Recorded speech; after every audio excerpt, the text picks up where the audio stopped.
Welcome.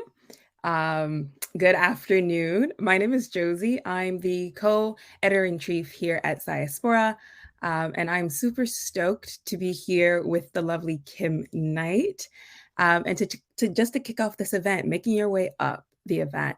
We all know that the last few years have been stressful, to say the least. And it's all the more important to create moments of mindfulness with ourselves first, and as well with others, no matter where we find ourselves, whether that's at home, in a professional setting, what have you. Nevertheless, it's still quite challenging to do so. So, our first speaker has made a living from creating space for herself as well as for others. If you're not familiar with The Village, it's a wellness platform designed to help women of color nurture their mental, emotional, and physical well being.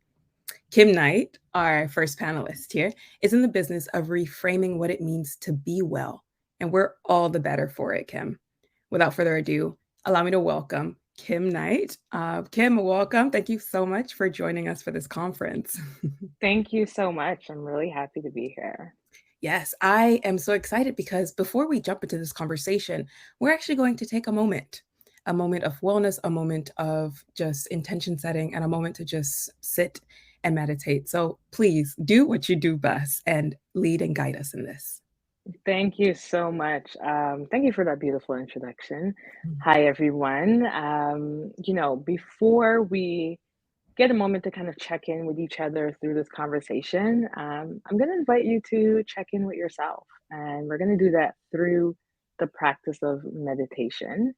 I'm really happy to be here and to be sharing this space with you. So, we'll just take a few moments.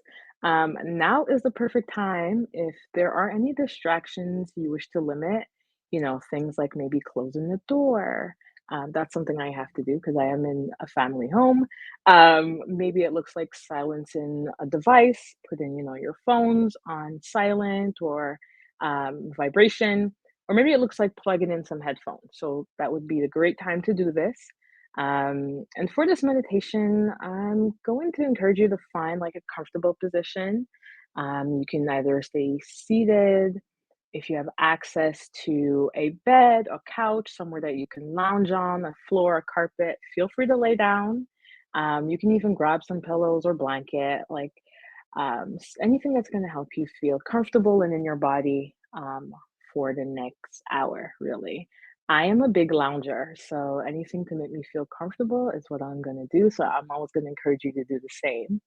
Um, you may be asking, why meditation? For me, meditation has been a wonderful tool to help me stay grounded and centered.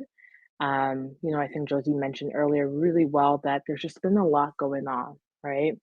So I like to use meditation in my daily practice. And as you'll see, like meditation for me can look so different from day to day. Sometimes it's my morning prayer, or sometimes it looks like meditating in the shower, or while eating my lunch, or even while like taking walks. For me, it's really just about like having the practice of being present and making that something that I try to find time for each day. So, it's Sunday, and of course, hashtag self care Sunday. We're going to start things nice and slow. So, at this time, I'm going to invite you to close your eyes, or you can also simply just lower your gaze, whatever makes you feel safe and whatever that you have access to. And we're going to start this meditation by acknowledging our breath. So I'm going to ask you to just take notice of how you're breathing right now. I think it's so easy for us to get caught up from the moments we wake up and to just rush into our day.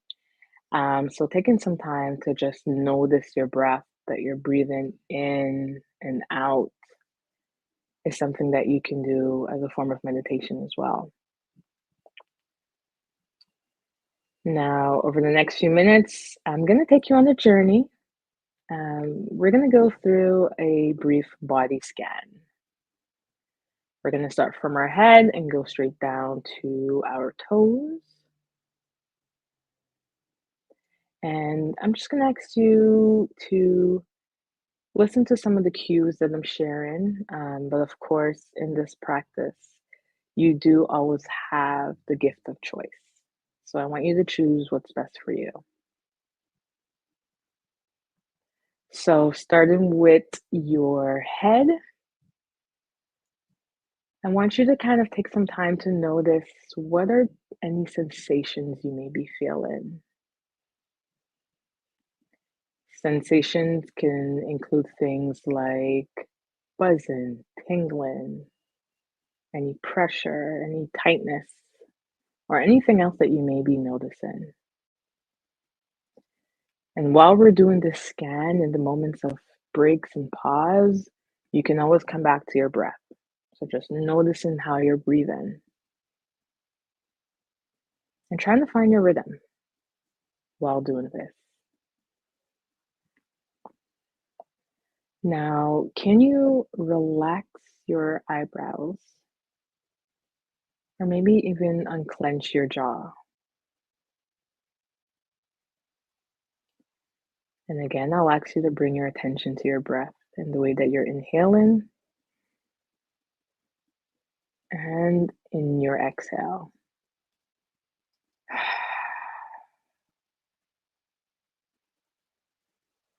Now let's continue down our necks to our shoulders. How are you feeling here? Can you maybe unroll your shoulders? Is there any tightness you'd like to release?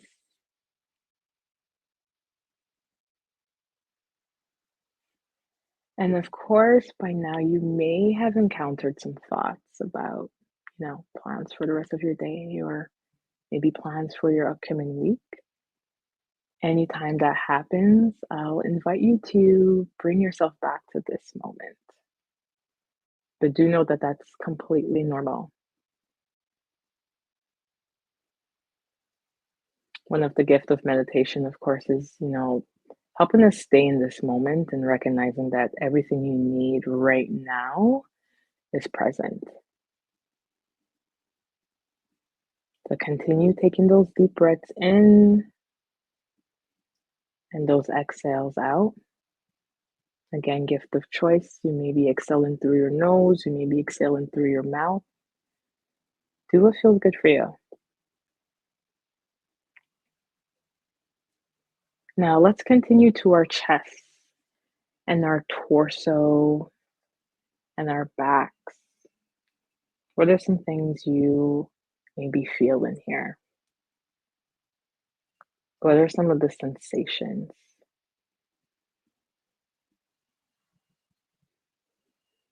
Continue to breathe through it. And let's continue the scan. Now we're going to take a moment to acknowledge our arms, our hands,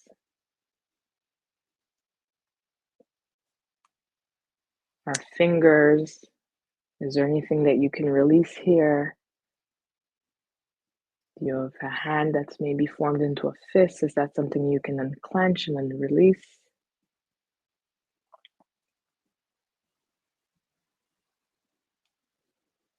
Now let's continue down to our legs. Is there any tingling or pressure in our thighs? Maybe our kneecaps. And continue to breathe through it.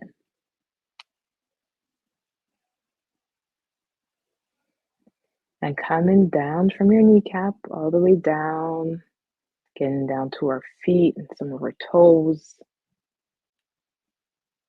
What's happening there for you?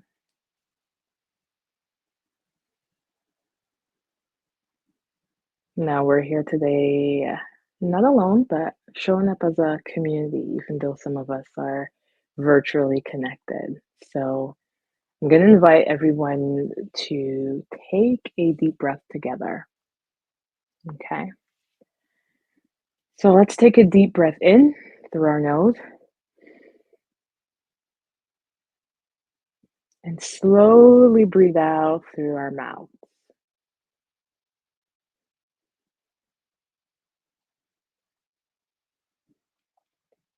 Now, of course, continue to find that rhythm for yourself. And if there's one thing that I hope that you're going to take away from this very short and brief experience, is that you are deserving of care.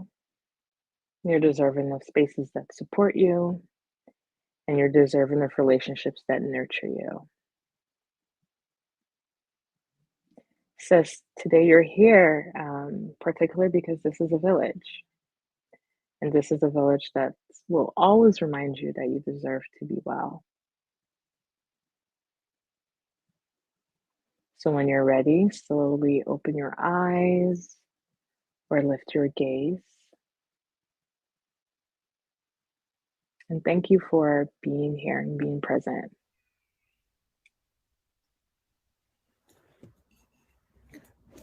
Welcome back, Josie. Wow. Thank you for that. That was so lovely. I appreciated it. I hope the audience also did. What a way to kickstart the conference. Before we get into our talk, I want to say just a couple housekeeping points for our audience members. For anyone who wants to ask questions, because we'll have a Q&A around the end of this conversation, feel free to drop it in the comment section. We'll make sure it gets to Kim. And feel free as well to take pictures of your setup wherever you are right now, whether it's in your home, your apartment, a cafe, I don't know. Take a picture of your setup. We want to see what your event setup looks like. Tag us on social media at Sayaspora and let us know where you're tuning in from. Kim, I am so curious about you and about everything that you do. Before we get into it, as a wellness expert, as somebody who is knowledgeable in this field, how do you define wellness or well-being? Yeah, thank you.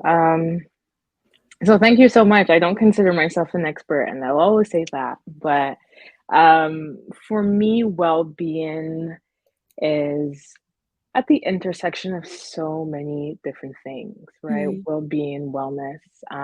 For me, it looks like an ecosystem, really. And a lot of the things that I try to incorporate in my day-to-day are part of that ecosystem. So it's a lot about how I feel emotionally, how I feel mentally, of course, physically, which is one of the reasons why with this morning's little meditation and body scan, I wanted to invite us to like take a moment to be in our bodies. You know, we wake up and we're just ready to go and we haven't acknowledged that we're breathing. Like to Right. me, just acknowledging my breath, like that's well-being. That's part of wellness as well. Mm-hmm. And of course spiritually as well, you know, and there's different facets to well-being and wellness. So for me, it's not just one thing. I don't define it as one thing. Mm-hmm. It's the ecosystem and how I manage those different parts of my life, and allow it to like guide me in my decision making and guide me in the way that I show up in this world. Mm. I think there's a beauty in not being able to box wellness or not being able to like put it in one, like it has to look a certain type of way. It's actually, like you said, multifaceted. So that leads me to a question: why did you create or co-create the village? What's the story there? Yeah, that's a great question. You know, the village, for those that maybe just be joining, it's really a wellness community slash platform, for women of color that was designed to help support us emotionally, mentally, and physically. I co-created the village because, you know, I didn't just do it alone. I have my wonderful co-creator, Chanel, who's couldn't be with us here today, but we created this because it was something that we needed. At the time, so we started the village in 2017, right here in Montreal. And at the time, I had just graduated from my undergrad. I got this great new job, at least what I thought was great, working in corporate. I was exiting a relationship that was no longer serving me. As you And should. right? So I was just in a space in my life where I was like embarking on this journey of self-discovery. Mm. One that I was going to be more intentional with, right? Um, so I started doing a lot of my own research. I'm a big nerd. I like to read a lot. So I was reading a lot about mental health. Then I decided, okay, I kind of want to be able to move more into my body, but I'm not a very high intense person. As I Mm. said earlier, I like to lounge, I like to nap. So like, what's a movement practice that would be more my rhythm? Um, Mm. and a friend of mine introduced me to yoga. So I was like, okay, cool. I can try this. At the time, hot yoga was very trendy, and Mm. there were these $5 classes on Friday, which is what I can afford as a Listen. new undergrad, right? Mhm. Graduate. So I started doing that. Um, I started just trying new wellness experiences. Mhm. And one of the things that I noticed was that I was usually either the only Black person or only person of color in the room, or at least one of the very few ones. And when I met Chanel at work, we had conversations and we found that we shared a lot of the similar experiences, particularly when we were going to wellness experience. So Mm. we were like, okay, this ain't right. Something about this just don't sit well with us. I did not feel well being one of the only ones in this space. Mm. Um, and one of the struggles that we shared as well is we both grew up in Caribbean households. So, talks about like mental health and emotional health. Right. We didn't have the language for it, but Yeah. we kind of knew there was something that we wanted to change about that. Mhm. So through just conversation and being able to relate to each other, literally 6 months after we met, we started the village. Wow. And we didn't know exactly what it was going to be, but we knew how we wanted to feel personally and how we Mm. wanted others to feel. Mhm. So we just kind of went with that and started very small, started very slow. And here we are nearly 5 years later. Wow, that's amazing. There's a couple of things that you said there that really stand out for me, starting off with you knowing kind of your style in terms of just being someone who's looking for something a bit more low energy. It's not health and wellness is not always, running track or playing a sport or going, and that's okay. Even if that's, let's say, the image or the message that we're always being put out there, it's like taking that time to step back and say, this isn't working for me. Maybe I shouldn't force this, and that's completely okay. Let me see what is working for me. So that's so beautiful that you listened to yourself in that way, and now we're seeing the fruits and the result of that. And I forgot what the second point was, but we can transition into my next question because you mentioned meeting your co-founder at work. And when I was doing my research on you, I saw that you talked about how you often get asked this question of, why did you create the village? Or how the people are asking questions about the village, rightfully so. It's an amazing space and community you've created here. But I'm curious about the story within that story between your relationship with your co-founder and how that has kind of led you into better understanding your wellness and just wellness as a whole. Could you speak a bit more on that? Yeah, that's a beautiful question. So yeah, we started this. It's really interesting because, we started this company, and so we're trying to build this company, but at the same time, we're building a friendship, right? Right, As I mentioned, we only met each other 6 months before. right. Like, I had never met Chanel before that. We had no mutual friends. Like, it Mm, was not connected in no other way than our shared experiences. mhm. Um, and one of the things that has been very beautiful and humbling about our relationship, it's like, it's one of those things, people talk about like first, like love at first sight. It's kind of Mm, one of those things with our relationship where it's like we just knew what felt right and we acted mm, based on that. mhm, mhm. Chanel and I have this relationship where like now her family is my family and vice versa. It's like we're sisters at this point. Yeah. Just because we've developed such a deep understanding, love, and mutual respect for each other through creating this. And a lot of people don't know that side of the story that, yeah, we've been building this business and building this community and organization. But in the back end, we're like figuring it out as like friends. So, we had to learn that our relationship had to exist outside of the village, right? Mm. So Mhm. when we're having conversations, we don't always want to be talking about the village. We need to talk about like regular things that friends talk about, right? Mhm. Mhm. So we make that a point and duty to do so. And we speak every day. We live in two separate cities. I live in Montreal. Chanel Wow. lives in Toronto. Okay. But we COVID make before COVID, long distance, yeah, like social distance. yes, yeah, Mhm. exactly. So this virtual world has always been a Yes. part of my world, Right. essentially. Mm. So we make it a point to like check in with each other and hold ourselves accountable. Like she's my accountability partner. Mhm. On the days where I don't feel like myself, she's there to remind me of that, and Yeah. vice versa. On Mhm. the days where I see that she's like pushing herself a lot because she's also a mother, I'm there to remind her to be like, you know what, like this thing for the village, girl, that can wait. You got Mhm. family things you need to deal with, go do that. Right. And so that has been beautiful, and I'm so appreciative you asking about that question because now I'm like all smiles because when I think of Chanel, I'm always just so warm, and that's just how we like to feel about ourselves, and so Mhm. that's something that we embrace in our relationship. And I Mhm. think people feel that when they come to the village, like when they come to our experience, like Yes. we're super down to earth girls, and we just really have a deep love and care for each other. So I think it makes it easy for us to project that and incorporate that into the things that we're building.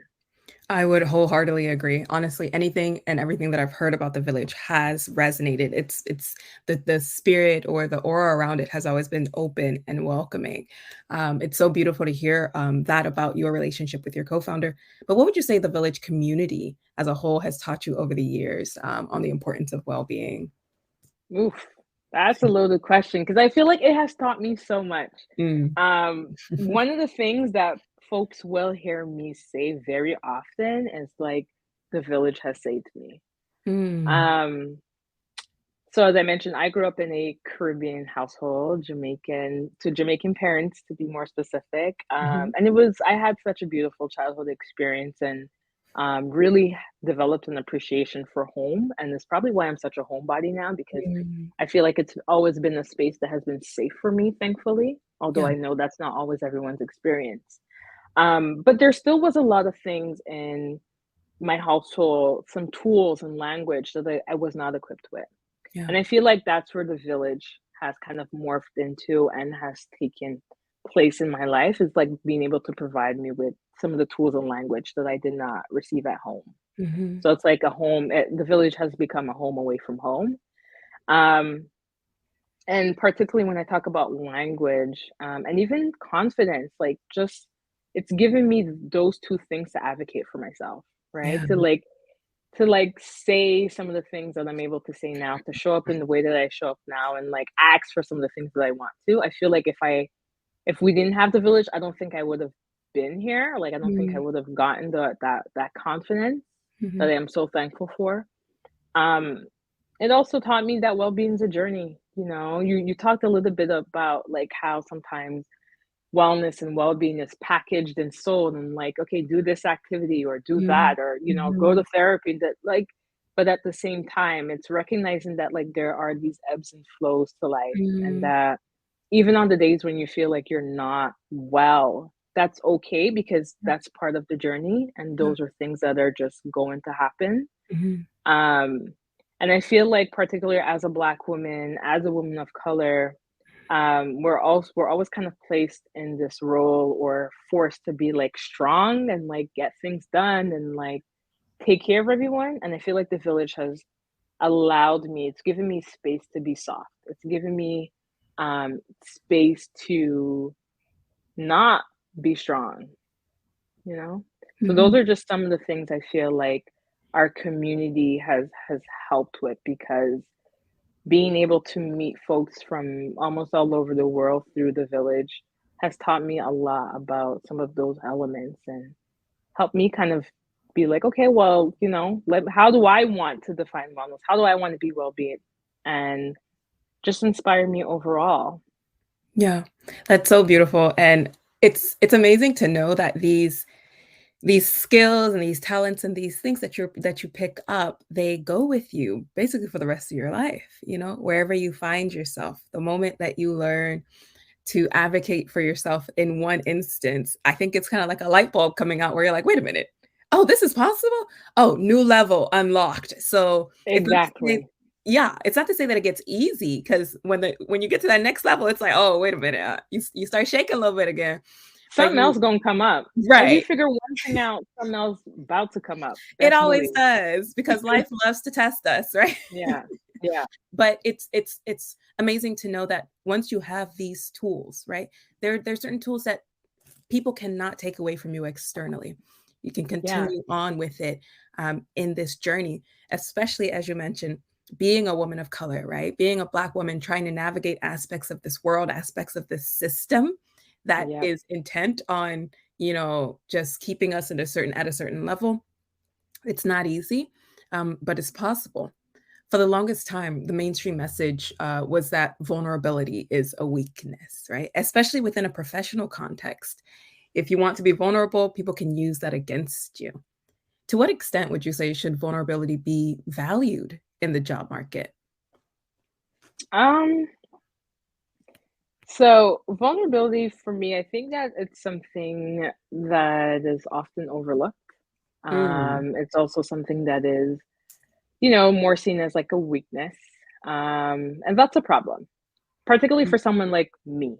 all right. Um, where, I think if you are going to be building a work environment or offering that space, you need to be able to create a space where people can show up as their true self. And I feel Mm, like vulnerability has to be part of that conversation, right? Because vulnerability is what helps us to connect to each other.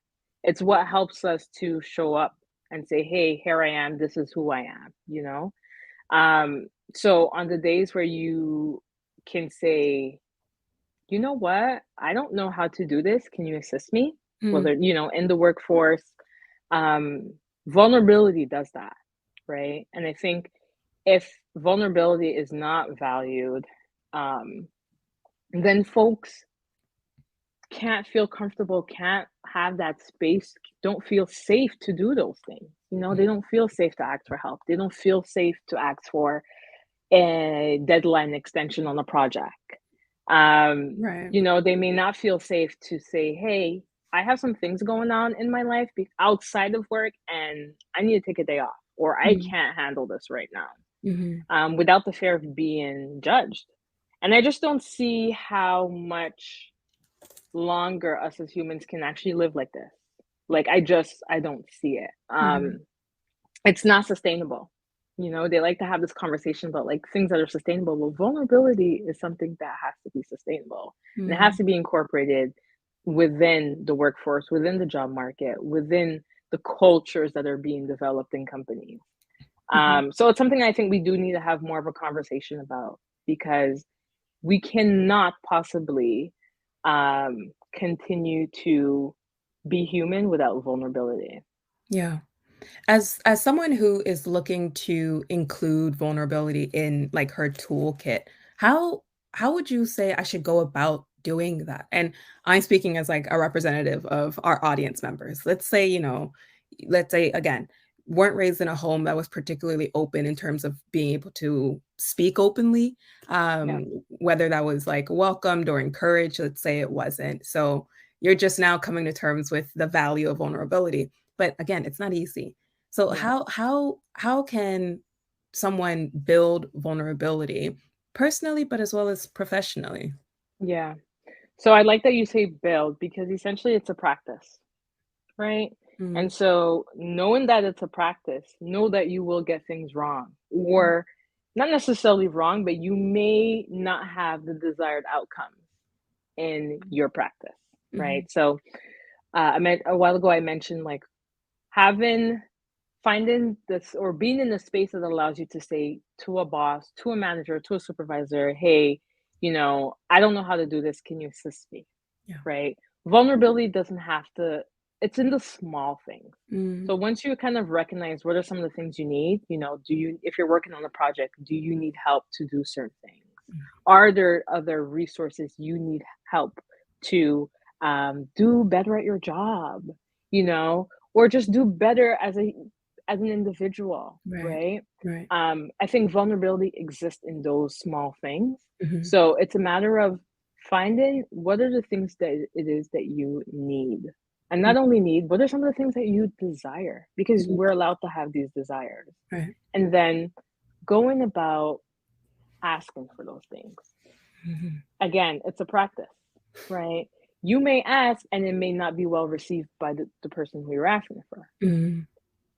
right? And what do you do then? Is there somewhere else you can ask? Is it an environment that you can maybe remove yourself from? Mhm. So again, it's this practice. It's this going to be this push and pull. But I think it starts with recognizing again, what are some of the things that we need? What are some of the things that we desire? And how do we incorporate that across the different facets of our life? And if we're particularly talking about work, well, how are you going to ask for a day off? How are you going to ask for a deadline extension? Mhm. Um, and I think the first thing to do is to ask. Once you've recognized, ask. Yeah. You know, maybe you may not be asking the right person. Hopefully that person could point you to who you need to ask that to. Mhm. Mhm. And again, if you're seeing within your ask, you're not receiving the outcome that you may have desired, Mhm. what are some other choices you can make? I talk about the gift of choice in meditation because Mhm. the gift of choice is just reminding ourselves that a lot of times there are choices that we can make. I think as Black women, as women of color, Yeah. because of the history, we forget about Mhm. the gift of choice, but Mhm. we do have it. So trying to exercise in that the gift of choice and asking for some of the things that you need is one Yeah. step. Right. That's so beautiful. I love how you're talking about the importance and the value of incorporating vulnerability. There's also these 3 Bs in wellness that I think would be valuable to touch on. So the importance of balance, break, and boundaries. Right? Are you familiar with the 3 Bs of wellness? There are so many B's in wellness, actually. So yeah, but those three in particular, especially the word balance, that's something that Mm, gets thrown around a lot, right? right. So how would you say these 3 elements should be taken into consideration when navigating the job market? That's a great question. That's a great question. If we're gonna start with balance, is deciding what looks like balance for you, because it's Mm, not gonna be the same thing for everyone. I mhm. think again, when it comes to like just wellness and well-being, a lot of things are gonna be packaged and sold. Right. Using discernment and knowing what works, what can work for you, what are the things that you need, what are the things that you desire, Mhm. and being okay with it not looking the same for someone else. So, particularly when it comes to like navigating the job market, don't just think about the job, the position, the task that you're going to be doing. Think about your job or your work as part of the ecosystem that makes your life. Mm, So, what are the elements in this job, in mhm. this workplace, in this culture that you want to be a part of that you need to be well within your ecosystem, Right. right?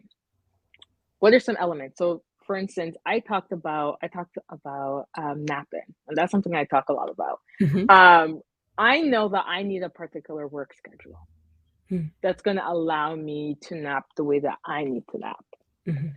I enjoy nature. I enjoy being able to have some flexibility to cook my meals. I'm Mm, an intuitive eater, so I can't like cook all my meals on Sundays and have it ready for my work week.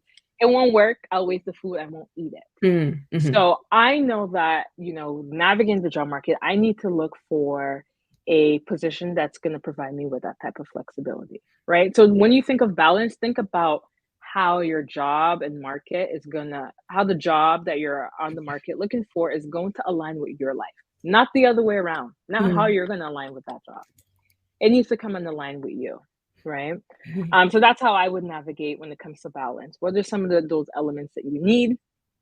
And what exactly is it that you need to maintain that balance? Mhm. When it comes to break, I think it's important to note that we all have capacities. There's that analogy of like your cup running over. Um, but know that that's a good thing that you have a cup and that it Mm. has a capacity. That's a good thing. So It's not a limitation? that's it. It's not. It's something that we should actually think of that can empower us, because we need to know what are some of the signs that, like, you know what, this is becoming a little too much before it actually runs over, right? And Mhm. that again is practice. So being able to take breaks in your job search, if you're someone that's like on the hunt for something and you've been applying, incorporate some breaks, do something that can help to free your mind a little from some of the work that you've been putting in, right? And if you're someone that's already at work, like I have some friends that work from home, this remote work, and they're like, you know Yeah. what, like I don't even find myself eating throughout the day. Like, no, we those are some It's things not we a gotta flex. stop. It's not Mhm. a flex. It's Mhm. not a flex. Yeah. Um, we all have capacities, and that's a Right. good thing. That Yeah. because that's what kind of makes us human, right? Like if not, we'd be robots. Like charge Right. us up and get back to work. Right. What you know? So um, recognizing that you have a capacity, recognizing what that capacity is, and Yeah. recognizing what are some of the things you need to do in order to protect that capacity. Mm. So when Mhm. we talk about self-preservation, that capacity works with that, right? Mhm. And lastly, I think you mentioned boundaries. Yes. Okay. Mhm. Um, again, I have to talk about needs. Because I feel like boundaries, it's not about just saying no. I think Mm. boundaries, what it is, it's like recognizing that you have a need and then having the language to communicate that need. Mhm. So I'm saying no, not because I want to say no, but I recognize that my need right now is to spend more time with my family. So I'm not going to take on this new project. That's Mm. why I'm saying no. So I think creating that storyline around boundaries and expanding on kind of why boundaries are important. Mhm. Again, that interconnectedness between the balance between break, between boundaries, again, all part of an ecosystem. So yeah, those are some of the things that's how I would approach it when it comes from like how to navigate a job market. Yeah. Recognizing some of your boundaries, you know. Again, I have to point back to some experiences of working virtually, and it's like go into these meetings and like always, you know, some workplaces need you to have your camera on. Like for what? Why do Right. you need to see me? Like what's Yep. happening? I'm here, I'm The present. audacity has increased with all of this Yeah, virtual. Right. yeah, Mhm. yeah, exactly. Working virtually and like working 10 hours for the day, knowing that if you were commuting to the office, you would not be doing that. Right. Again, boundaries. Yeah. No, that's so important. I think you touched on so many important things there that a lot of people can take away, and try to implement. Well, the holiday season's coming up, so maybe next, like at the top of the year, little by little, build on these things. But And I think holiday it's season, that's actually a perfect time to practice boundaries. oh, that's true, eh? It's Give a a concrete practice. example. Mhm. It's a practice. I feel like holiday time is when sometimes people let go of their boundaries. Mm. So for instance, very simple example, how many of us start like, you know, gift giving season with a budget and completely go over that budget? Well, Having a budget is a boundary, mm, right? We don't yeah. think about it like that, but it's a boundary. That's if you So have a that's a budget. Let's classic, start with having a budget. and that's if you have a budget. That's right. You know, being able to listen, I'm that friend. So you're gonna invite me somewhere and I will let you know I will let you know how long I'm gonna stay. I'm not just gonna stay Mm, because everybody else is staying. I'm right. gonna know like, okay, I have a night routine that I would like to go home to and Mhm, do. So thank mhm, you. And it's mhm. time for me to go. Or you've invited me to all of these events, and I don't think I need to show up to all these events. I'm gonna show up to one, if Mm. one. Again, some boundaries there too. So yeah, holiday time is like the perfect time to practice boundaries. Yes, perfect Yeah. time to practice, and it doesn't it's not in personally for me, it's not intuitive, so if you feel as if, you didn't get it right the first time, listen, as long as you have the next day, you've got another time to practice, so I definitely encourage everyone listening to at least take a stab at it. Um, we're coming from the continent, the Caribbean, and we know our history, we know our backgrounds. As women stemming from these diasporas, so much of what we carry is invisible, unfortunately. And unfortunately, it's also kind of blended when we enter into the job market. So I'm curious to know, how can we prioritize our mental health before our productivity? Because we've always been told, or at least for me, I know the story is you got to do twice as much to get half as far. And honestly, I want to dead that because the results aren't giving. Maybe that's just me. Maybe I should work 3 times as much. Nah, I'm kidding. I'm kidding. How can I prioritize my mental health over this desire for constant productivity? Okay. So here's something that I will say, because I think I'm kind of a little bit of a rebel, I guess. How about we start by reframing the concept of productivity? Like, why are we trying to separate mental health from productivity? Ooh, Why? snaps. Hmm. Where did we learn this from? Right. I think personally prioritizing your mental health is being productive, Mm. right? When you look up the definition of productivity, it's defined as a measurement. It's a ratio of output over input. And how Mhm. much output can you have when you're not investing in input? So again, a little bit of a rebel. I'm gonna reframe that. I'm Yeah. not going to separate them. I don't think one exists without the other, Mm. right? Mhm. So I think we need to get to a space where we realize prioritizing our mental health is not optional. I think we need to get to a space where, as folks from the African and Caribbean diasporas, no matter a little bit about our background or our homes, Yeah. if we are now in a space where we have tools and access to certain knowledge, certain resources, certain tools, Mhm. how about we take some time to discover what's good for our mental health, or what our mental health is even consist of. Mm. One of the things why I mentioned, Josie, earlier is that I'm not really an expert, is because I feel like there is no blueprint. Right. I think we all have to develop the plan or the blueprint for ourselves. So what Yes. works for me ain't gonna work for you Mhm. necessarily. Mhm. And so when we have these questions, I am always going to speak from a personal experience. Again, this is not something that is going to apply for everyone. And I'm not going to have the answers for your individual situation. No Right. one is. Yeah. No therapist is. No psychologist is. I Mhm. think the answer has to come from you. And I think it comes I think it comes when we, as an individual, take some accountability for what it is we want to experience in life, and try to decide what are some things we need to do that when once we've gained access to some knowledge or tool, because it all depends on your environment, Right. right? Your environment is going to shift and shape you, and if you're Mhm. not in an environment that allows you to do that, my expectation is that you may not necessarily get there. Mm. But once you are there, what are some things that you need? Mhm. So again, it's going to come back to, yes, we recognize our needs, but how about you validate your needs? Mm. How about you accept the fact that you need certain things to help you with your mental health? How Mhm. about the fact is that you may not get as much work done as the next person beside you, and I Right. think that's okay. Yeah. That does not make you less valuable because you didn't get as much work done. What's the quality of your work? Mhm. You know. Right. So yeah, I every time I push back on like productivity and like the separation, because I think that's where we kind of go wrong, and I think Mm. that's where we need to start to kind of reframe that whole conversation. I love that. Before I get into my next couple questions, I do want to remind the audience that we do have a Q&A period. Though short, we can accept maybe like 1 or 2 questions. Feel free to start submitting your questions if you haven't been. Whatever you want to ask Kim, we'll make sure we get to ask her. Kim, I love what you just shared there, because when you talk about, not being the expert, it reminds me, at the end of the day, who knows you better than yourself, right? You are the expert of you.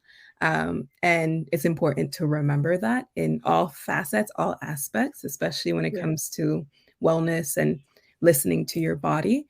Um, I mean, I'd still encourage, if you're somebody who, let's say you're like an external processor and you need like a soundboard, sure, speak to people, talk to trusted friends, family. But at the end of the day, like, the answer is it is within you. Like, you feel it in your gut, you feel it, or at least I do.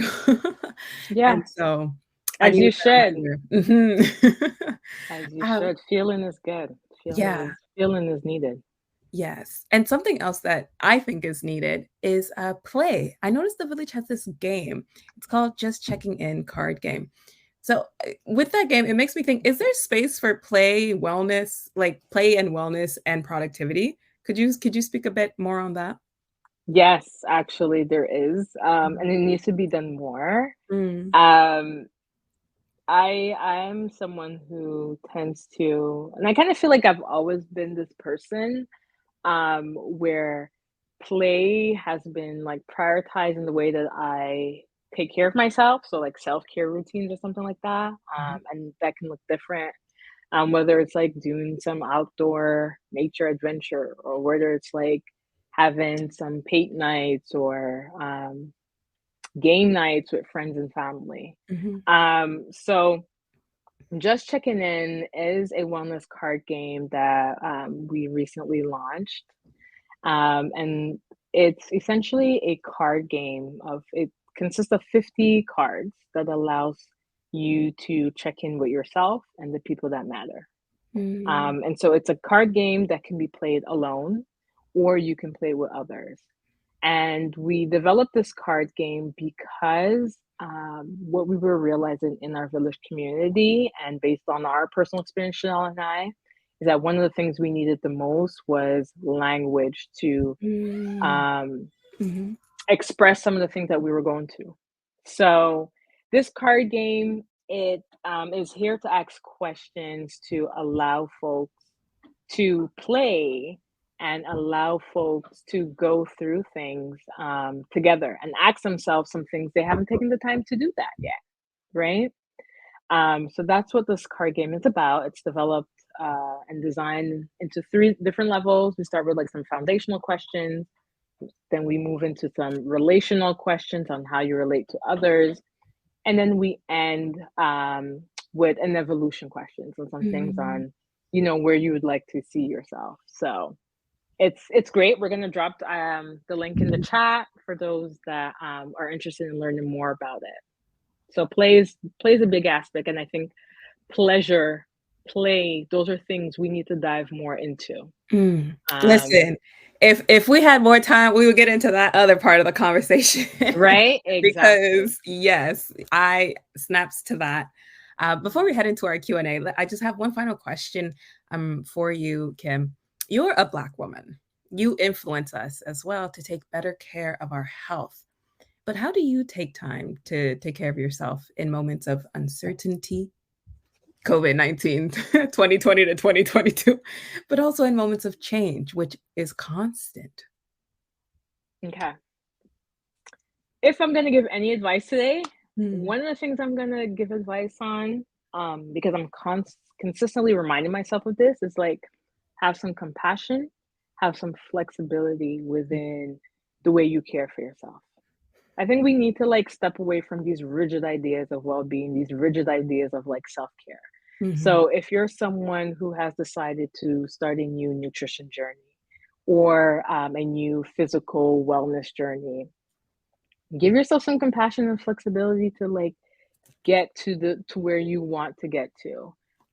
Again, it's practice. All of this is practice, and that's why we don't be knowing anything because we're not mhm, supposed to. It's all practice. mm, You mhm, got to try it. You got to see what works for you. um, it's okay to make changes along the way. It's okay to quit things along the way. So that's big for me and how I care for myself. I do not meditate every single day. mhm. I don't need to. Understand. Mhm, I do not do yoga every single day. I do not need to. Some mm, people do, and that mhm, works for them. And I think mhm, that's a beautiful thing. I do not go out and walk every day. I don't need to. Again, having that flexibility. So, um, doing that, staying grounded and present as well. I think we underestimate the value of being grounded and being humble. So for me, that's a big part of my self care.